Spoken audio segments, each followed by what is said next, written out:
There's some of that on.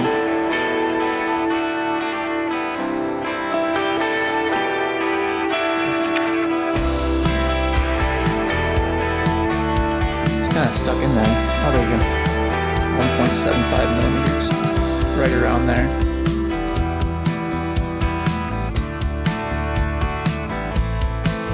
Alright guys, welcome to a new video. This is part 2 on the 2004 Honda TRX450r.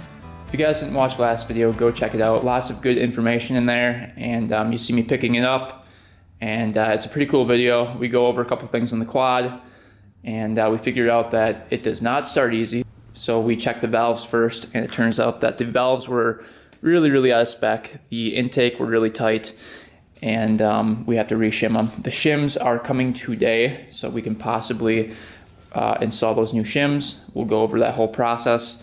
Also, we got plastics to take care of.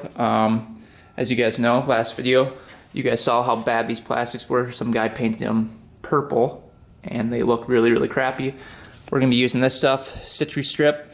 I use this on the CR80 to restore it, and this stuff works really well on plastics, so we're gonna test that out today and see if it can save these plastics. I'm hoping it does.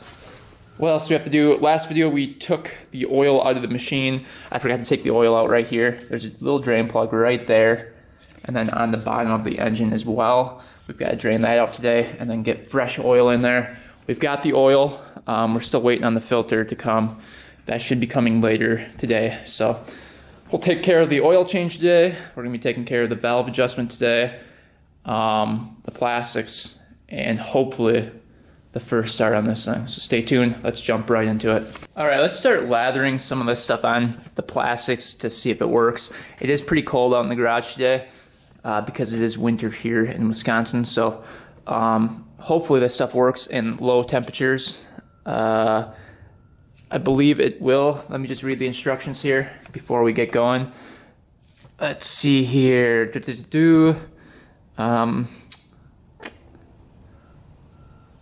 So it only takes about 30 minutes to work here. So we'll lather it on, apply a thick amount to it, and see what happens to that paint. I think we're gonna start out with the fenders right here and just kind of see what happens to them after we lather it up. So let's get going on that. Probably just use a paintbrush. I don't know if you're supposed to shake it, but we'll shake it. Probably read the instructions again. Shake well. Yep. Okay. I don't know how you're supposed to shake it. It's full.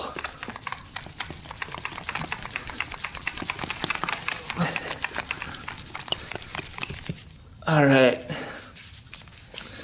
Let's see what happens here.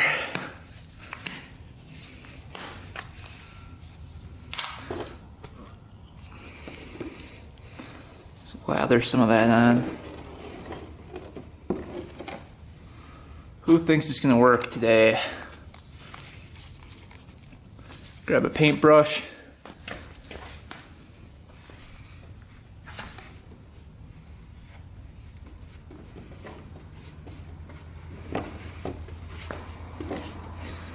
Do a little test run here.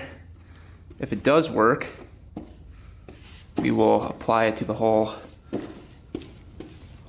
set of plastics. If it doesn't work, probably gonna have to try heating it up and doing it that way. Not really sure. But we'll let that sit for about 30 minutes. Come back and see what it looks like. It should all be peeled up and you should be able to scrape that thing off, all this paint off. Got this side lathered up, and I actually did this side as well. See if it takes it off. Let's, in the meantime, go on to the oil. We gotta drain this. We gotta drain this oil out right here from this side of the engine.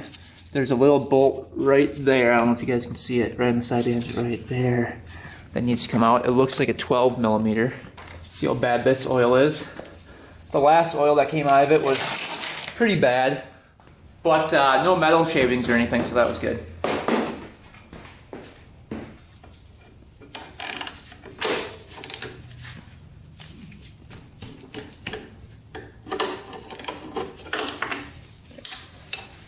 Looks like it was.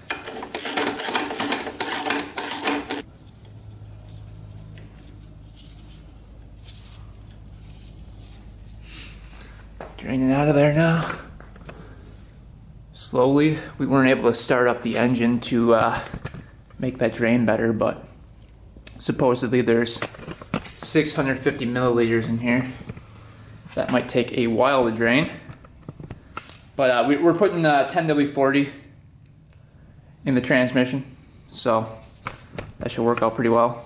A lot of people put like the 80 weight in. I looked on forums, they said it doesn't really matter. You can put the 10W40 in, you can put 80 weight Honda or Pro Honda stuff in. They said both are good.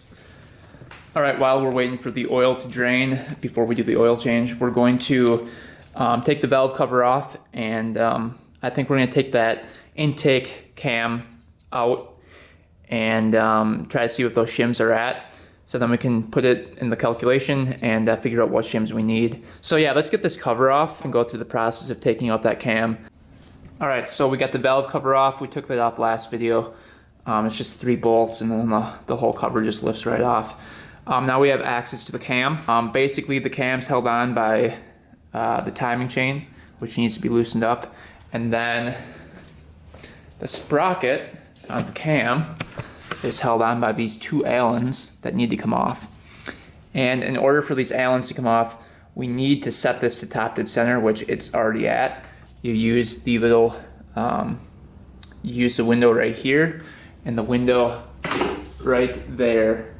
You guys can see it right there. We did that last video if you guys want to go check out that.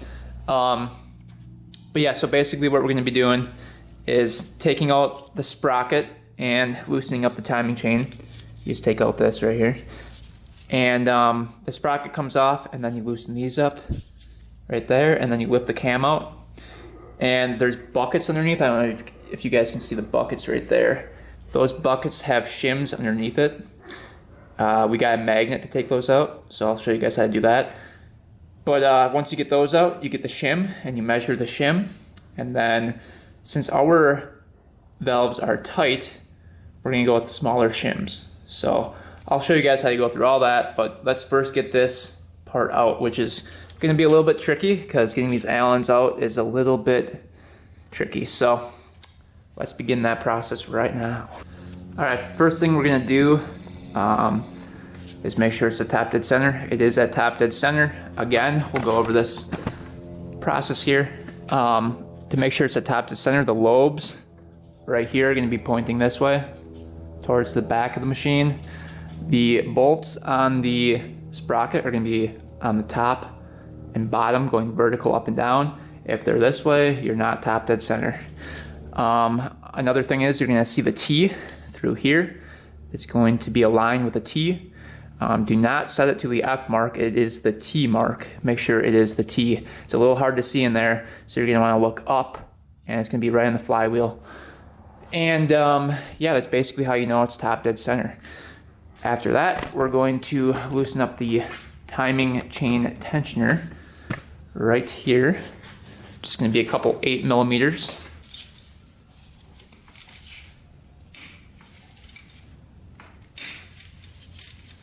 I don't think that's ever been taken off before.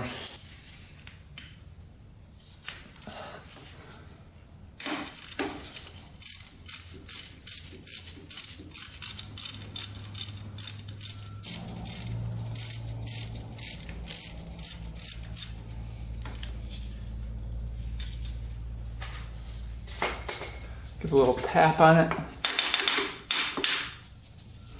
Try not to break that gasket if you don't have to. Looks like we might be breaking it though. Yeah, it already broke. Tensioner. This will be, you can crank that back in through this bolt right there, and that'll come back in, so then you can replace it. But yeah, now that that's out, so we got that guy out of there. Now that it's out, that chain should be a little bit looser. Yep, you can see it's a lot looser. It's just coming off the sprocket now. See that? So that's good. We'll put that aside. All right, next thing we're gonna do is try to get the bolts off the sprocket, which is gonna be a little bit tricky. So these are the Allen heads that go in there. We're gonna try to use an impact first. I think that might be the easiest way. Otherwise, we're gonna have to try to come up with a solution to hold this thing.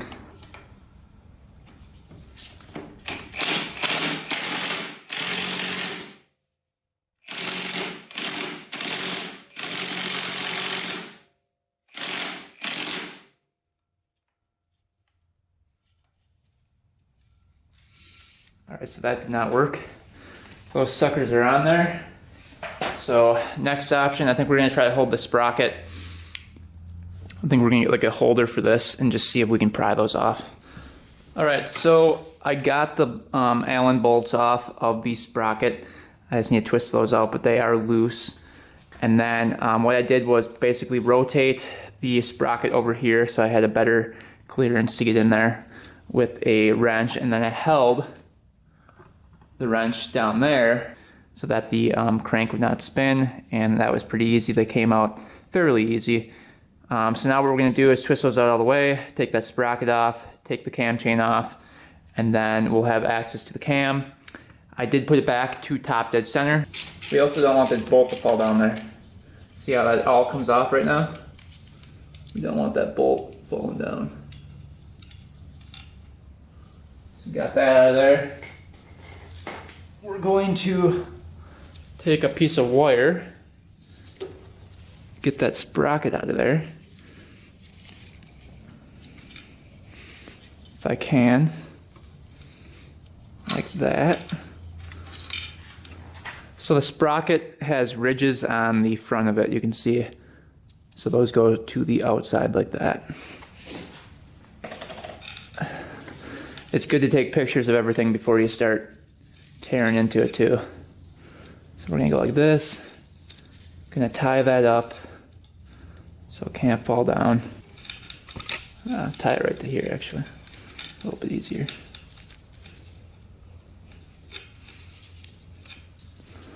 All right, now what we're gonna do is unbolt the cam.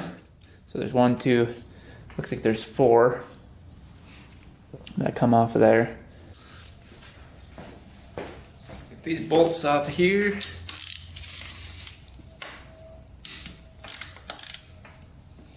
I'm gonna go in a crisscross pattern on these.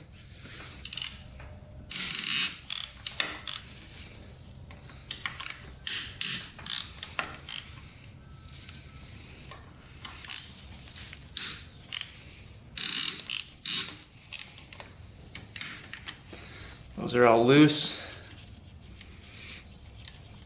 I believe these are different lengths, so pay attention to that when you take them out. See, these are going to be that long. Just see here.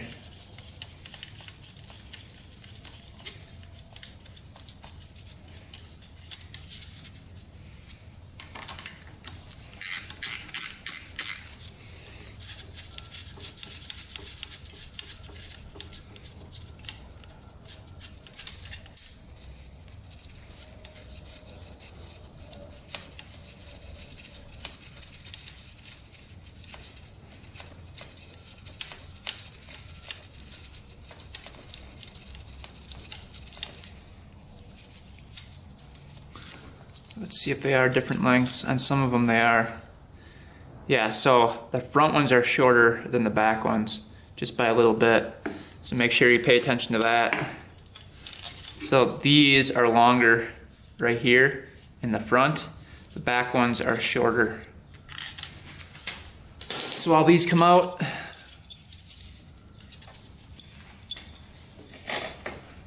now this is the part where it gets tricky. We're gonna put a rag down there, just in case.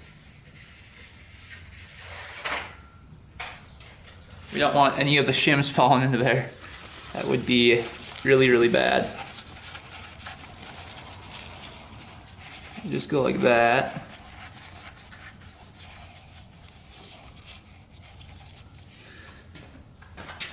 Get our tool ready here. Handy dandy tool.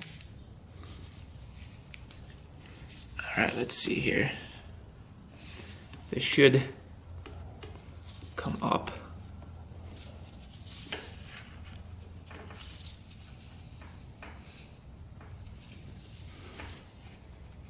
unless I'm missing something. There we go.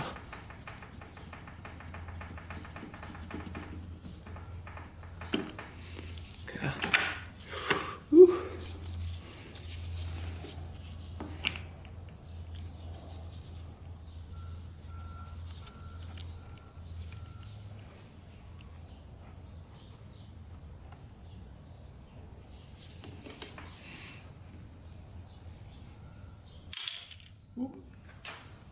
All the buckets fell. Okay, so most of the shim stayed in. Looks like one fell out right there. I don't know where that went to. Let's cover that guy up. But these are the 4 shims. So that one stayed on. This one goes right here. All right, so we want to take note which ones are where. These we're going to leave in there. Those are perfect. We're not going to mess with these. These we need to change out. So this one is going to be the left intake shim. This one's going to be the right intake shim. Okay, so let's go measure these now and then see what new shims we need to put in. All right, so we've got the left side intake shim and the right side intake shim. We're going to be using a little magnet just to get those out of there. So you can see the little shim came off of there. Just kind of read the size. Usually there's sizes on them. Otherwise you can measure them if there's no size or if the size is worn off. But we're going to go put that and label that on some paper. Kind of stuck in there. Oh, there we go. You can see that one's blue. So that one got too hot at one point. See the discoloring on there right at the corner? So like a dark purpley blue. That means this shim got very hot. All right, so first measurement on the right side intake shim. It's 1.75 millimeters, right around there.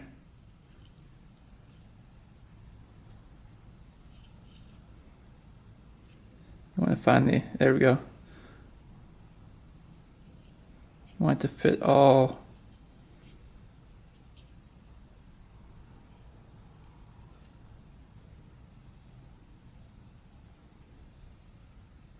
So 1.75. Let's check this one now.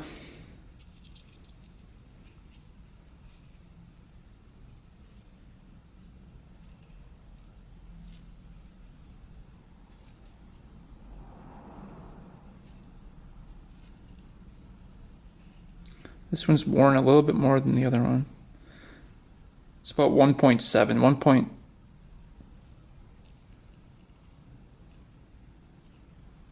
yeah, about 1.7 for that one. All right, so we took some measurements. We found out that the left intake was 1.73 millimeters. The right one was 1.81 millimeters, so it was a little bit bigger. We want to go down a couple sizes because they're too big. There's no gap in there, so we want to make them smaller. So basically what we're going to do is go down by intervals of what the spec is. So it's 0.006 inches, which is 0.1524 millimeters. Right now it's at 0, so we want to add that much clearance in there. So we're going to put 1.73 millimeters minus the 0.1524 millimeters. That's going to give us 1.5776 millimeters, which would be the new shim size. And then for the right intake, it's going to be 1.81 millimeters minus 0.1524 millimeters, which would give us 1.8176 millimeters. We're going to round this up to 1.6. We're going to round this up to, or round down to 1.8. Since we got this guy off of the quad here, we can take a look at the buckets. So this would be the right side bucket. Just want to take a quick look and see what the wear looks like on them.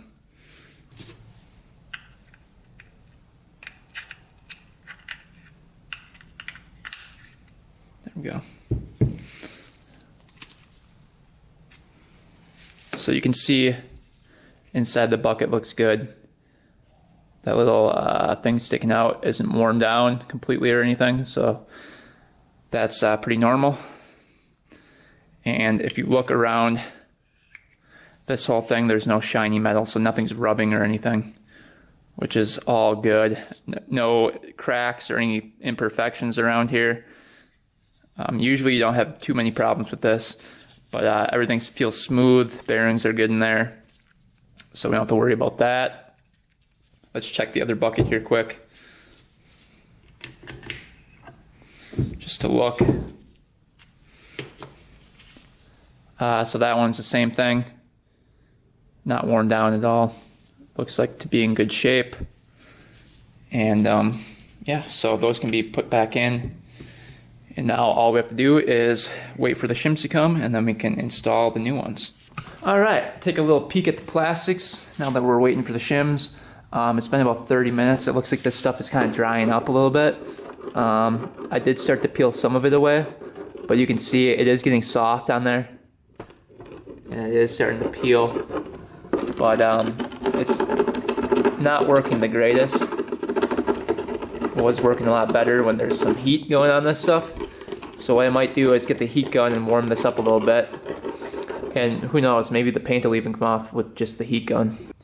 Alright, check it out guys. You can see I let this sit for a little bit longer and it's all bubbling up.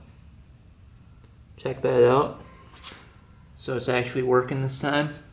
So it does take longer than 30 minutes. It took about 2 hours. But you can see the difference it makes. It just peels right off now. Check that out. So that's pretty nice.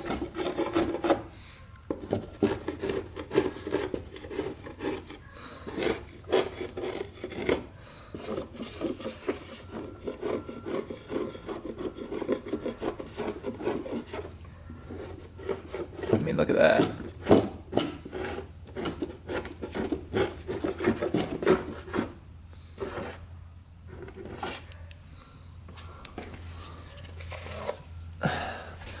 Alright, so we'll continue to work on this, and that should take care of that problem. We've got a ways to go because we got to do all that as well. Alright guys, my oil filter finally came in. A little K&N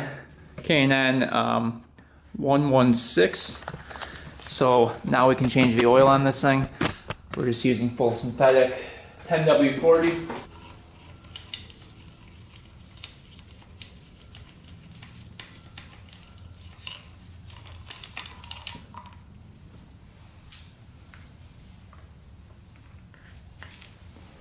There's the old one, a new one going in. Looks a little better.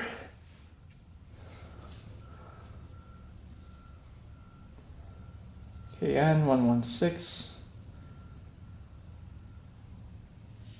Looks about the same. Cool.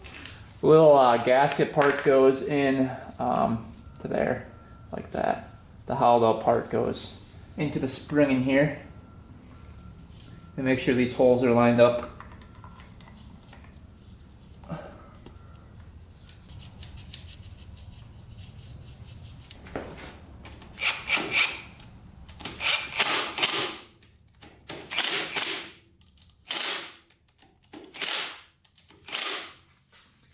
All right, new filters in. Let's get some oil going down here. Don't know how much it takes, but since we've got that window, we can just take a peek in there. I'm guessing probably close to a full quart, I would assume.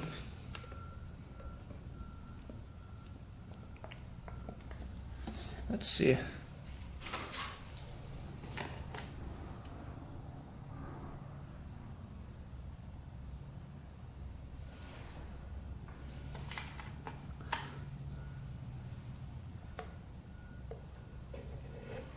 Window filling up.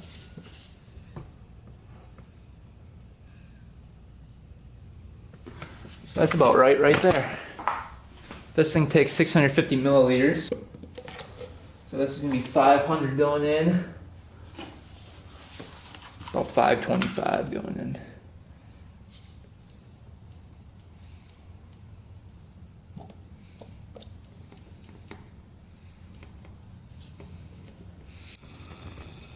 Alright, so a little screw right there with the little Phillips head.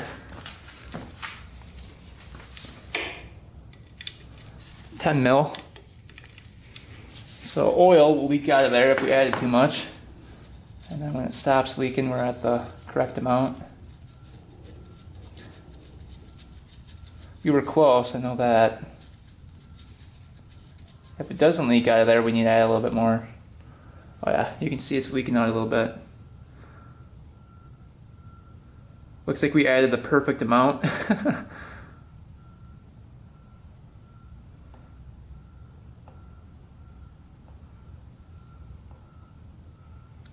Yeah, pretty much perfect there. Barely leaking out. So put that back in.